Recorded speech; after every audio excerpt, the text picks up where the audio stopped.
सुदर्शन चक्र धार्मिक पुराणों के अनुसार सबसे विनाशक हथियारों में से एक है। श्री कृष्ण के सुदर्शन चक्र के कई कहानियां पुराणों में मिलते हैं। श्री कृष्ण के सुदर्शन चक्र पहले भगवान विष्णु के पास था। जैसे कि हम सब जानते हैं कि श्री कृष्ण भगवान विष्णु के 8वें अवतार थे। भगवान विष्णु के पास से ये चक्र भगवान श्री कृष्ण के पास आया था। सुदर्शन चक्र के बारे में भागवत पुराण में वर्णित है कि यह चक्र किसी भी खोई हुई वस्तु को खोज लाने में सक्षम था।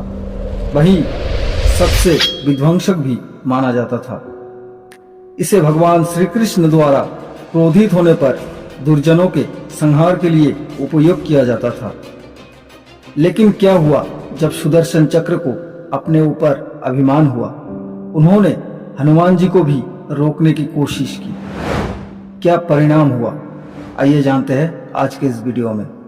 नमस्कार मित्रों, एक और नए वीडियो में स्वागत है आपका। एक दिन भगवान श्री कृष्ण रानी सत्यभामा के साथ द्वारिका में अपने सिंहासन पर विराजमान थे और उनके निकट ही सुदर्शन चक्र और पक्षीराज गरुड़ भी उनके सेवा में विराजमान थे। बातों ही बातों में रानी सत्यभामा ने मस्करा करते हुए कहा, हे प्रभु, आपने तो त्रेता युग में राम के रूप में अवतार लिया था। सीता आपकी पत्नी थी, क्या वो मुझसे भी ज्यादा सुंदर थी?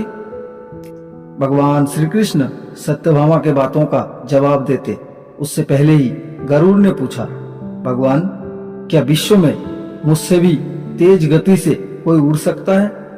तब निकट ही खड़ा सुदर्शन से भी रहा नहीं गया। उन्होंने भी पूछ लिया, भगवान, मैंने बड़े बड़े युद्ध में आपको विजय दिलाई है, क्या संसार में मुझसे भी शक्तिशाली कोई है? बिना बताए सबके मन के भाव जानने वाला प्रभु समझ गए कि तीनों के मन में अभिमान आ गया। परंतु प्रभु के महिमा अद्भुत है। प्रभु मंद मंद मुस्कुराए और मन ही मन निर्णय लिया कि कैसे इन तीनों के अभिमान को नष्ट किया जाए। तब प्रभु ने गरुड़ को आदेश दिया, गरुड़, तुम हनुमान के पास जाओ और उनसे कहो, प्रभु श्री राम माता सीता के साथ तुम्हारे प्रतीक्षा कर रहा है, उन्हें अपने साथ लेके आओ। गरुड़ भगवान के आदेश मिलते ही उड़ चले। इधर श्री कृष्ण ने रानी सत्यभामा से कहा, देवी, आप सीता के रूप में तैयार हो जाए। और प्रभु स्वयं भगवान राम के रूप धारण कर लिया और सुदर्शन को आज्ञा दिया कि तुम महल के प्रवेश द्वार पर पहरा दो और ध्यान रहे कि मेरे आज्ञा के बिना कोई अंदर ना आ पाए। सुदर्शन ने कहा, जो आज्ञा भगवान। और भगवान के आदेश अनुसार सुदर्शन चक्र महल के प्रवेश द्वार पर तैनात हो गया। गरुड़ ने हनुमान जी के पास पहुंचकर कहा, हे वानर श्रेष्ठ, भगवान राम माता सीता के साथ द्वारिका पधारे हैं आपसे मिलने के लिए। वो आपके लिए प्रतीक्षा कर रहे हैं। मुझे आज्ञा दिया है आपको साथ ले जाने की।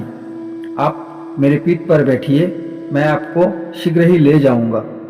हनुमान जी ने उनसे कहा, आप चलो, मैं आता हूं। गरुड़ ने मन ही मन विचार किया कि हनुमान जी तो विरुद्ध हो चले, ये कैसे शीघ्र पहुंच पाएंगे। जिसके बाद हनुमान जी के कहने पर गरुड़ द्वारिका की ओर उड़ चले।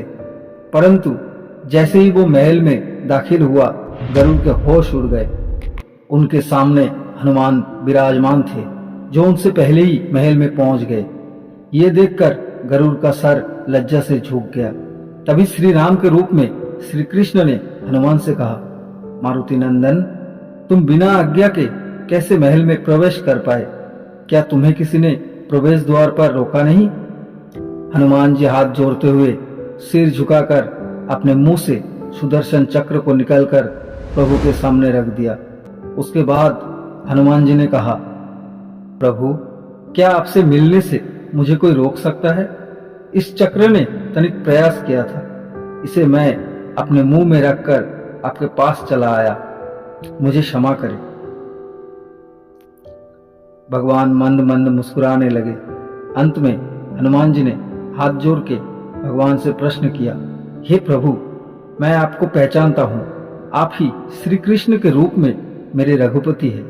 परंतु आज आपने माता सीता के स्थान पर किस दासी को इतना सम्मान दे दिया कि वो आपके साथ सिंहासन पर विराजमान है। और ये बात सुनते ही रानी सत्यभामा के अहंकार चूर चूर हो गया। रानी सत्यभामा, सुदर्शन चक्र और गरुड़ तीनों के अहंकार चूर चूर हो गया था। वे प्रभु के लीला समझ गए थे। तीनों के आंखों में आंसू आ गए और वे भगवान के चरणों में झुक गए। भगवान ने अपने भक्त के अहंकार को अपना भक्त हनुमान द्वारा ही दूर किया। अद्भुत लीला है प्रभु की। इतना ही नहीं, बजरंगबली ने बहुत से लोगों के घमंड तोड़ा है। इसीलिए हमें कभी भी अपने ऊपर अहंकार नहीं करना चाहिए, क्योंकि कोई और हमसे भी ज्यादा बलशाली, सुंदर या कोई भी गुणों से श्रेष्ठ हो सकता है।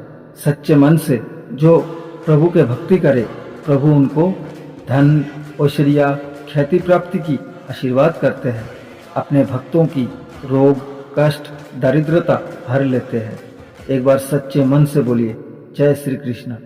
तो मित्रों, ये था आज के वीडियो पसंद आए तो लाइक कर दीजिए। चैनल पे नए हो तो चैनल को सब्सक्राइब कर दीजिए।